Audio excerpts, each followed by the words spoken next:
안녕하세요. 2020년 11월 영종도 브리핑 2부. 네, 이번에도 신철 씨의 재미있는 영화 이야기 먼저 듣고 가겠습니다. 저번에 거 틀면 안 되나요? 네. 그거 틀어도 될 수도 있네요. 네. 그 켄 로치 감독의 그 작년에만 나온 영화인데 이제 미안해요 리키라는 영화를 소개해 드리려고 하는데요. 그 뭐 대략의 줄거리는 이제 영국의 한 이제 가난한 가정인데 다른 일을 전전하다가 택배 일을 시작하려고 하는 가장이 택배 일을 시작하고 나서 겪는 여러 가지 어려움들. 막 이게 이제 그 정식으로 회사에 고용된 계약이 아니니까 자기 차를 갖고 있지만 회사에 종속돼 있는데 그렇다고 노동자의 권리를 갖고 있지 못한, 또 마침 부인도 요양보호사잖아요. 요양보호사는 이분들 시간대로 일하는 거예요. 그러니까 기획노동이에요. 그러니까 이제 틈새 시간 날 때 그 팀에 가서 일하는 그런 일을 이제 하는데 굉장히 어렵고 안 해본 일을 하게 되니까 이제 게다가 또 이제 아들과 딸이 있는데 딸은 굉장히 또 예민하고 아들 사춘기. 그래서 막 이제 노숙질도 하고 싸움도 하고. 근데 그러면 택배 일을 하게 돼서 아이를 돌볼 시간이 되게 부족해진 상황에서 겪는 갈등 뭐 이런 것들이 막 나오고, 그래서 결국 나락으로 막 떨어지려고 하는 그런 모습을 이제 담아내는 거라서 굉장히 이제 한마디 불편하죠. 그런 영화인데 저는 이제 이 영화를 이번에 두 번째 소개할 때 어떻게 소개할까 하다가 좀 인상적인 장면 위주로 좀 말씀드리는 게 좋겠다. 줄거리 쭉 소개하는 것보다. 그래서 몇 가지 가져왔는데 일단 첫 번째 꿈 얘기 뭐냐면, 택배를 시작하고 얼마 안 돼서 부인이랑 그 남편이 얘기를 하는데 무슨 얘기냐면 꿈 얘기를 해요. 부인이 꿈을 꿨대요. 무슨 꿈을 꿨냐면 부인과 남편이 모래구덩이로 막 빠져 들어가고 아이들이 구하려고 하는데 계속 속으로 빠져 들어가는 꿈을 꿨다는 거예요. 이게 꼭 그런 거잖아요. 뭐냐면 이제 가정이 나락으로 떨어지는 모습을 마치 이제 그렇게 꿈으로 보여주는 것처럼, 그래서 이제 굉장히 좀 마음이 아팠던 게 있고, 두 번째 기억에 남는 장면은 뭐냐면 매니저, 택배 일을 하는 남자 주인공의 매니저. 매니저가 그 남자 주인공이 아이들 너무 힘들어한다. 가정이 지금 너무 힘들다. 그래서 일주일만 휴가 달라고 하니까 그때 그 매니저가 뭐라고 하냐면, 우리 매장이 전국에 1등이다. 왜 그런 줄 아냐? 나는 이 기계를 만족시키기 때문이다. 스캔하는 택배. 그러니까 이제 도착하면 이제 다 정리해주는 그 기계 있잖아요. 이 기계를 내가 만족시키게 해주기 때문에 1등이다. 이렇게 얘기를 해요. 주주들은 내 동상을 세워줘야 된다. 주차장에다. 이렇게 얘기를 하거든요. 그래서 이 장면이 굉장히 좀 상징적인 의미가, 그러니까 우리는 다 어렵고 서로 경쟁하는데 도대체 뭐 때문에 힘들고 누구 때문에 힘들지 잘 몰라요. 그건 안 보이잖아요. 그 실체는. 네, 그런 모습을 좀 상징적으로 보여준 것 같아서 굉장히 좀 그랬고, 그 다음에 이제 세 번째는 모두가 다 이제 이 영화를 보면서 눈물을 흘리는 장면이 뭐냐면, 어린 딸이 이 가정이 너무 힘들고 그 이제 오빠랑 그 아빠가 너무 이제 서로 대립하고 하는 과정에서 이 아빠가 택배 일을 시작했으니까 우리가 너무 힘들어졌구나. 그래서 택배 자동차 벤에 차 키를 훔치잖아요. 훔쳐서 나중에 울면서 이 차를 아빠가 택배를 하지 않으면 다시 행복해질 줄 알고 차 키를 훔쳤다라고 얘기하는데, 저는 이 장면이 기억이 남는 게 아니라 이 장면에서 막 울고, 가족이 이제 그것 때문에 울고, 바로 그 다음 장면이 뭐냐면 다시 아빠가 택배를 하는데 졸아요. 다른 영화들 같으면 그렇게 뭔가 좀 감동적인 장면이 나왔으면 그 다음에 뭐래는 감정을 추스르고 뭔가 이제 결말을 가야 되거든요. 그렇죠. 좋아져야 되는데. 근데 계속 힘든 게 연속되던. 그 다음 장면이 뭐냐면 졸아요. 졸음운전을 해요, 아빠가. 그러니까 무슨 생각이 드냐면 이게 사고 나면 어떡하지 이런 생각이 드는 거잖아요. 그러니까 사실 그게 현실이잖아요. 우리 삶의 현실은 영화처럼 이렇게 감정이 올라갔다가 해소되면서 서로 화해하고 좋게 끝날 수가 없잖아요. 그런 적나라한 현실을 명확하게 보여주는 장면 같아서 되게 불편하고, 그러면서도 이제 그런 좀 상징적인 의미가 있지 않나 싶었고, 또 하나는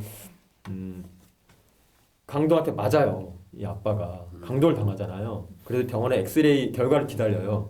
근데 엑스레이 결과 3시간 걸린대요. 그런데 마침 전화가 오죠. 매니저가 야 너 괜찮냐? 하고 물으면서 뭐라고 하냐면, 야 너 기계 부서져서 1,000파운드 내야 되고 여권 부실했으니까 해서 500파운드 내야 되고 1,500파운드 네가 내야 돼 그러는 거예요. 그러니까 이제 아니 내가 지금 아파서 여기 이러고 있는데 그렇게 돈 얘기를 해야 되냐 하니까 어떻게 되죠? 부인이 핸드폰 뺏어서 막 욕을 해요. 매니저한테 지금 뭐 하는 짓이냐고 막 욕을 해요. 그래서 저는 이때 뭘 봤냐면 그 병원에 앉아있는 다른 환자들을 쫙 보여줘요, 카메라가. 그 다른 환자들 다 비슷한 사람들이에요. 다 막 어렵고 막 이런 것처럼 보여요. 근데 그렇다고 해서 남자 주인공이 부인이 막 뭐라 욕을 하는데 막 통쾌하다 뭐 아니면 제지하지도 않아요. 그냥 이렇게 멀구멍이 지켜보거든요. 그러니까 다 똑같은 사람들, 우리 같은 사람들인데 다 힘든 사람들이고 그렇지만 동조해 줄 수는 없고 그러니까 그런 모습을 카메라가 쫙 비춰주는 게 그 장면도 네. 감독이 만들어낸 연출이겠죠? 그렇겠죠. 그렇죠? 그렇겠죠. 예. 예. 다시 보실 기회가 되면 그 사람들 한 표정을 보세요. 그러니까 이렇게 얼이 나가 있어요 다. 그렇죠. 네. 그게 되게 저는 인상이 좀 깊었고. 맞아요. 거기서 사실은 누군가 그게 막 현실이야. 동조하고 함께 화내주고 으쌰으쌰하면 이거는 켄 로치 스타일이 아닌 것 같아요. 뭐 그런- 알아보자 하는 예. 거는 되게 그렇죠. 지금 우리는 그 거기 다 힘들고 거기서 이제- 되게 현실적인 것 같아요. 네. 우리 지하철에서 싸움 나도 그냥 지나가잖아요. 어. 그리고 마지막으로는 이제 뭐냐면 이제 강도한테 강도 당했고 이제 너무 몸이 아픈데 그래도 이게 빚도 생겼잖아요. 벌금도 내야 되고 빚이 생겼으니까 다시 새벽에 일을 하려고 마지막 장면에 이제 나가는데 나가서 배를 운전하려는데 그 부인이랑 아들이 막 못 나가게 막잖아요. 그 직전에 편지를 써요. 나갈 때 새벽에 나가면서 뭐라고 쓰냐면 부인한테 나 괜찮아, 나 괜찮을 거야, 화내지 마라고 편지를 써요. 나가기 전에. 근데 그 편지지가 뭐냐면 이 영화의 제목 미안해요. 우리가 당신을 놓쳤어요. 원래 영어 제목. 이 있는 그 라벨이 그 글씨가 위에 있고 거기다 편지 쓰는 거예요. 그러니까 이게 되게 상징적인 거죠. 뭐냐면 나는 지금 이제 이 아픈 몸을 끌고 난 나가야 되고 그래서 부인한테 화내지 마, 괜찮을 거야라고 하지만 괜찮지 않잖아요, 사실은.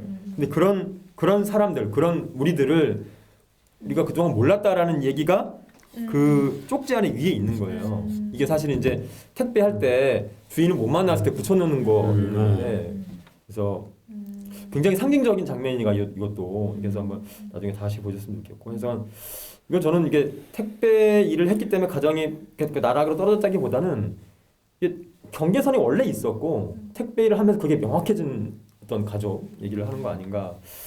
그리고 뭐 다른 거 다 봐도 간병이 나오는 간병이 필요한 노인들. 아니 게다가 심지어는 그 아들의 친구 여자 친구도 왕따를 당하는 친구예요. 딴 데 이사 가는데 계부한테도 이제 괴롭힘을 당하고. 그러니까 거기 나오는 모든 사람들이 다 이런 사람들이에요. 그럼 도대체 누가 행복한 거냐? 행복한 사람들은 아까 말했던 매니저가 말했던 그 기계 뒤에 있는 사람들이겠죠. 그래서 한번 기회가 되시면 영화 봤으면 좋겠고 그 다음에 이제 어제가 또 전태일이라서 50주기였고 근데 요새 또 택배 노동자들 현실 때문에 되게 많이 나오고 있어서 한번 뭐 이 기회에 한번 보시면 되게 의미가 깊은 영화가 되지 않을까 싶습니다. 신철 씨가 소개해준 영화 중에 가장 그래도 공감 가고 좀 가슴 아프면서도 그게 지금 그게 영국이잖아요. 네. 근데 저게 우리나라 얘긴데 네. 나는 그러면서 봤고 또 우리나라 얘긴데 하면서도 이게 영화야 다큐야 싶을 정도인데 오늘 아침에 뭐 뉴스토리인가 하는 프로그램이 있어요. 아침에 뉴스를 이슈된 거를 좀 이렇게 심층한 다큐 형식으로 해놨는데 거기에 이 택배 얘기가 오늘 아침에 나왔거든요. 영화하고 똑같아. 그냥 그 얘기가 있죠. 그대로 옮겨졌어. 우리 아침에 진짜 좀 충격적으로 사실 또 그거 더 심해요. 이게 지금 요새 뭐냐면 택배 노동자들 위해서 이제 너무 많이 죽으니까 주 5일제도 한번 뭐 추진해 보려고 10시 이후에 노동 못 하게 하는 거 추진해 보다 하는데 문제는 뭐냐면 단가는 안 올려주면 그럼 어떤 일이 벌어지냐면 옛날에는 뭐 다 7시부터 10시까지 일했는데 그럼 이제 새벽 5시부터 10시까지 일해야 되는 거예요. 그래서 단가를 올려서 주 5일 해도 임금에 손실이 없게끔 하는 정책과 같이 가지 않으면 의미가 없는데 지금 뭐라냐면 많이 죽어? 그래 그러면 밤에 일하는 시간 잘라 이렇게 가는 거예요. 그리고 엊그제 인터뷰를 보니까 택배노도 뭐 어떤 일하시는 인터뷰를 보니까 뭐라고 하냐면 2,500원인데 단가가 가져가는 게 그 택배 회사가 그 배송 업체랑에게 경쟁을 해야 되니까 그걸 또 깎아요. 그래서 실제로 노동자들이 가져가는 몫은 훨씬 작아요. 아이고야. 그래서 뭐 몇백 원 가져간다고 하는데 한 번당 한 건당 한 5, 600원 정도 네, 되는 네. 것 같아요. 우리가 그 영화를 보면서 그 막내딸이 아빠가 택배 노동자가 되기 전 상태로 있었으면 과연 행복했을 것인가? 그런 또 근본적인 질문을 우리가 그렇죠. 해볼 수 그 있어요. 얘기 나오는 거 보면은 진짜 택배만큼이나 어렵고 힘든 일을 쭉 하다가 어차피 네. 택배도 택한 그런 모양이잖아요. 금요일 때 뭐 파면되신 걸로 내 중에선 그러는데 노동을 하고 노동에 대한 대가가 너무 이제 적거나 이러면 어디에도 이런 불편한 진실들은 있다는 거. 그러면 진짜 이 영화만큼은 전 국민이 다 보시고 우리 택배하는 분들 공감을 해줘야 될 것 같아요. 그 계약직 직원들이 요즘 막 계속 잘리거든요. 여기가 잘렸으니까 이쪽도 살려둘 수 없다 그래서 같이 잘리고 하는 이런 상황들이 우리가 택배라고 하는 영화를 통해서 지금 공감을 하고 있지만 현실은 아주 벼랑 끝이다 이제 이런 느낌들. 현실 지옥이죠. 그러니까 올해 코로나 터지고 나서 올해 초부터 올해 한 8월까지 20대 여성 자살자가 1,300명이 넘어요. 이 지금 기하급수로 늘어나는 거거든요. 그 또래. 왜냐하면 대부분 일자리가 비정규직 게다가 계약직이고 그다음 또 뭐냐면 대면 업무를 하는 분들이 많은데 코로나 때문에 대면 업무 없어졌잖아요. 그러니까 경제적으로 가장 빨리 타격을 받는 분들이 그분들이에요. 그래서 자살률이 높아요. 그래서 굉장히 심각한 문제. 아까도 다른 것 때문에 말씀드렸지만 진짜 아픈 사람들은 안 드러나요. 그래도 영화에서 보면 걔가 그렇게 사고 치던 애가 마지막에 막 아빠 못 가게 막 말렸잖아. 그러게요. 네. 그래서 더 그게- 불편하죠.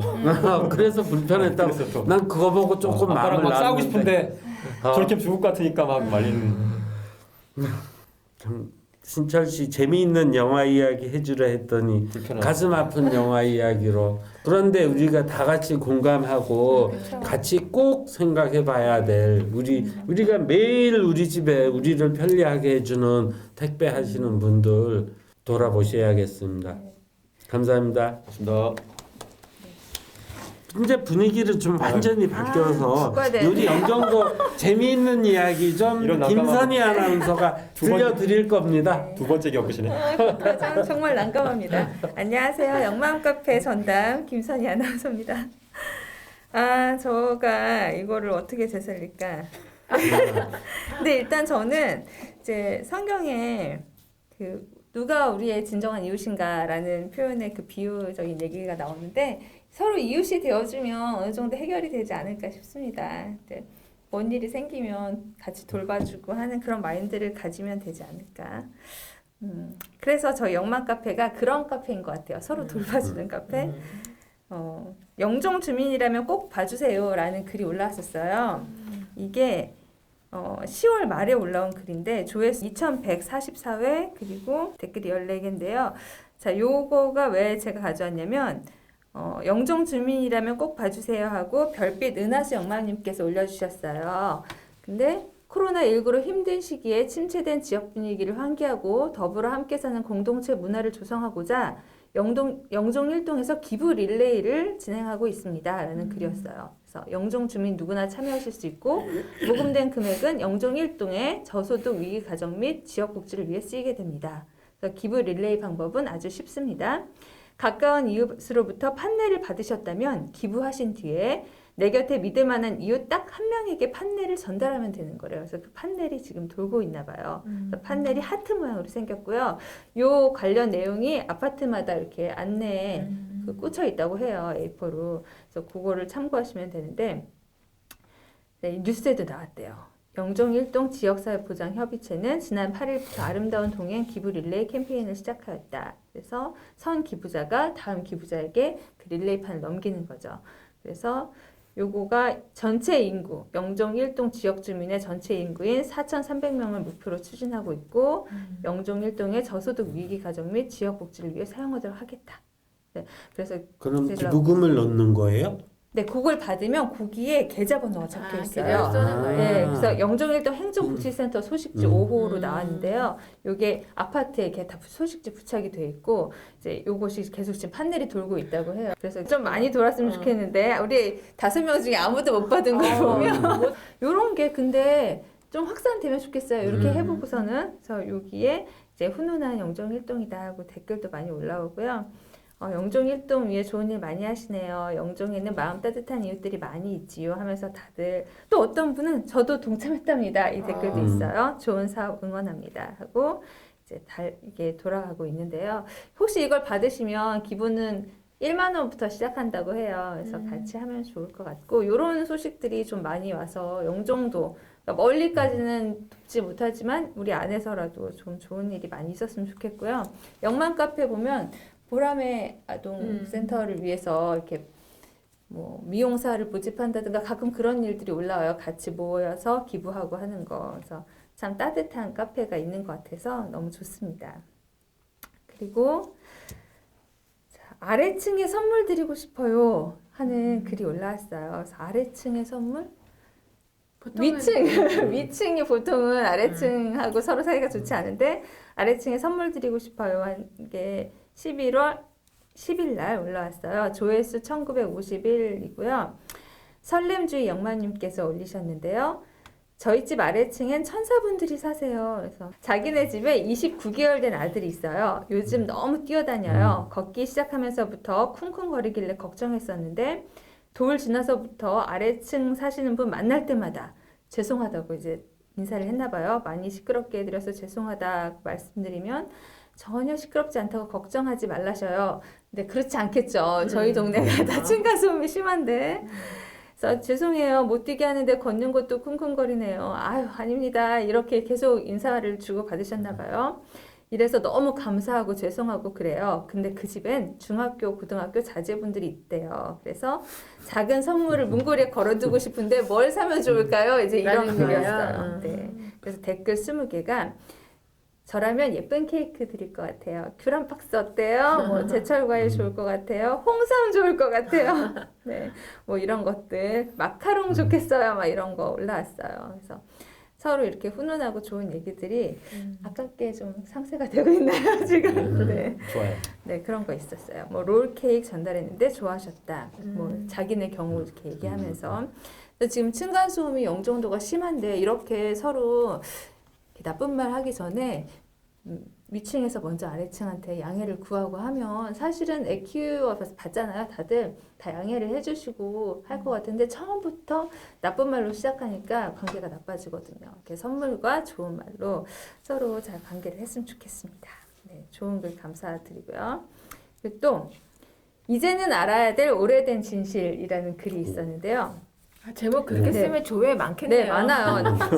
잘 1996번 쓰셨네요. 조회. 그리고 이거는 12일 날, 그러니까 이틀 전이네요. 네, 82일의 우미님께서 올리신 글인데요. 아이들이 환경성 질환이 있대요. 그래서 관심을 갖게 된 환경이라는 주제예요. 우리 아까 얘기한 그 버리스타 얘기랑 관련이 되는데요. 원래는 환경에 관심이 없으셨대요. 둘째가 아토피에, 첫째까지 성조숙증 진단을 받았대요. 그래서 이제 제가 갈 곳이 이곳이 아니었나 싶어요. 환경이라는 주제. 집에 있는 플라스틱 정리 중이시고요. 플라스틱 프리 인생에 도전을 하고 계시대요. 칫솔도 플라스틱에서 대나무 칫솔로 구입해서 그런 게 있나 봐요. 우리 대나무 네, 칫솔 대나무 칫솔. 있어요. 처음에 좀 비싸긴 한데 안 비싸요?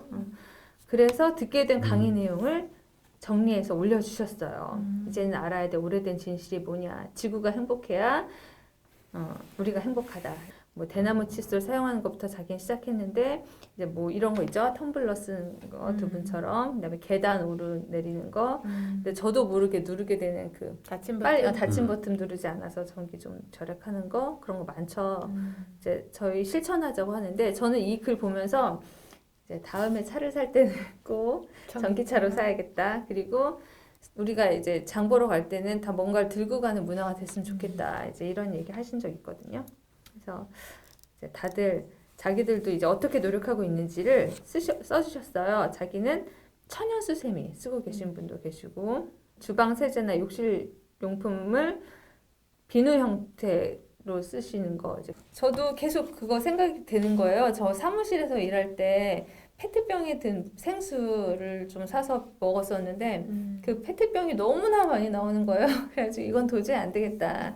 그래서 독일에서 있는 브리타 정수기 주전자 있거든요. 그걸 샀어요. 그랬더니 이제 수돗물 바로 받아서 정수해서 컵에 따라 먹으면 되니까 확 줄더라고요. 그러니까 조금의 결심이 뭔가를 줄이는데 일조를 할 수 있겠구나. 그래서 그런 식으로 노력을 하면 제조업체에서 사람들이 이렇게 쓰는구나. 아예 그렇게 만들어야겠다. 이제 그렇게 나오니까 이제 그런 것들을 하나씩 찾아봐야겠다는 생각을 주는 그런 글을 올려주셨어요. 지금까지는 김선희 아나운서의 환경 캠페인이었습니다. 네. 아니 제가 아니라 여기 이제는 알아야 될 오래된 진실에서 이분이 하신 거죠. 저는 거기에 대해서 아 그렇구나. 점점 진짜 위기감을 느껴요. 우리 어렸을 때보다 훨씬 플라스틱을 많이 사용하고 있는 삶. 네. 그러니까 커피도 엄청 옛날에는 커피 이렇게 없었잖아요, 그죠? 그리고 지금 우리가 이거를 시작한 지 얼마 안 돼서 이제 1년째 이렇게 하고 있는데 이것도 문제예요, 그렇죠? 이거 엄청난 사진 데죠. 봤어요. 네. 그 가마우치인가 무슨 새 발에 꽁꽁 묶였어요 마스크가. 아. 못 날고 버릴 때 이거 끈을 잘라서 버려요. 아. 가위 없으면 두 개라도 꽁꽁 묶여서. 감사합니다. 그렇구나. 진짜. 나 또 TV에서 본 것 같아. 네. 거북인가 뭐 배에서 마스크 나온 거. 맞아요. 그죠? 너무나 많이 버려지고 음. 있으니까 쓰레기가. 그러니까 인천시 그 정말 잘 만들었다니까. 잘 버리고 덜 버리는 지구인의 두 번째 직업. 네, 맞아요. 모든 지구인이 그렇게 버리스타가 되라는 거. 힘을 빼려고 하는 건 아닌데 네. 이게 우리가 그렇게 막 하는 것도 물론 네. 되게 필요한데 그렇게 해서 바꿀 수 있는 게 사실은 되게 작아요. 그쵸. 그래서 뭘 해야 되냐면 그걸 정치화해야 된대요. 맞아요, 전문가들 맞아요. 다 뭐라고 하냐면 그렇게 해서 그걸 바꾸게끔 하는 것을 정치를 압박해서 그게 제도적으로 가지 네, 않으면 그쵸. 예. 기업을 네, 압박해서 네, 제품을 네. 그렇게 만들지. 근데 이런 말아야 돼. 노력이 압박으로 가는 거죠, 이제. 그 이제 정치로 이제 한 단계 이제 우리도 업그레이드를 해야 되는 거죠. 그래서 아, 영만 카페 분들의 글 때문에 갑자기 이제 환경 얘기도 하게 됐네요. 그 영남 카페에서 네. 네. 이 환경 문제를 시작하고 아주 훌륭하네요. 그러니까 서로 이슈가 되고 나누고 싶은 얘기들을 나누는데 이런 좋은 얘기들이 많이 오고 가요.